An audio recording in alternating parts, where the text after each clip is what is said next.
Hello friends! Today I went to see my project supervisor for my project next year. That was exciting. I've got a big long list of things to do over the summer and a massive software package to run.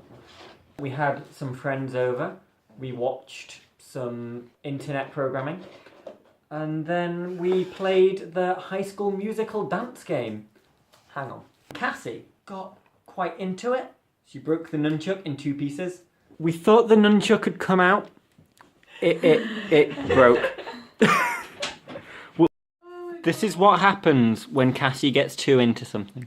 While we were having a good time and I was learning about my project, this happened. And obviously it's a tragedy. But what's clear in all of the news coverage is that nobody wants to use the word terrorism.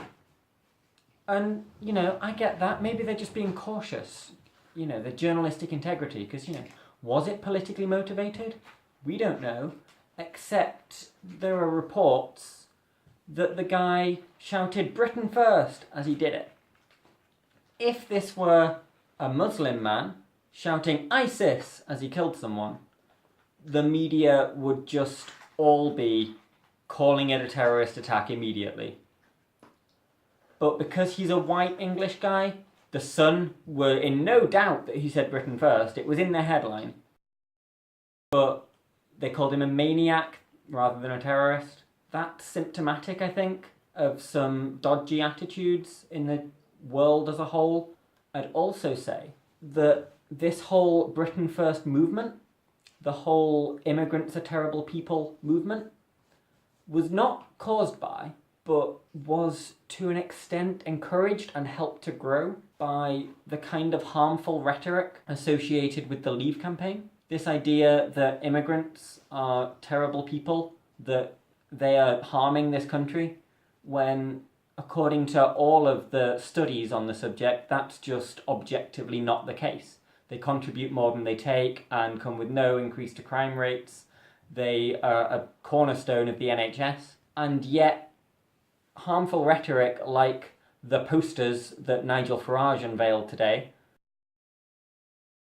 with a line of people queuing up to enter the country with breaking point emblazoned across it, these encourage harmful and frankly racist attitudes. And I don't want this to be a political vlog. I don't think it is a political vlog. But we're currently at a time over the next week where the country we live in is going to make probably the biggest decision in our lifetimes, and it'll have a massive effect on our entire futures, and I think it would be weird and wrong for us to not mention it. And so if anyone watching this has the opportunity to vote in the EU referendum, I'd very much encourage you to look at all of the options and actually read the facts about the topic before making your decision, because it's really important and you shouldn't believe everything the media is telling you. Like how you shouldn't believe that this guy is not a terrorist just because he was white, like the tabloid media would have you believe. So to help you with that, I'm going to put my admittedly biased commentary on the subject in the doobly-doo. On a lighter note, Lissy started work on her punishment video today. Yeah, she came and put the album on in the front room and then went through it and tried to list all the negative things she could think of for every song. 4 songs in, she still hadn't actually written anything down because as far as she was concerned, the whole album was perfect. So I had to help her out a little bit. I think we all came up with a few ideas for her to work through when she actually gets around to making the video, whenever that'll be. Maybe we'll have to punish her for doing her punishment late too. That'll be interesting. Goodbye, friends!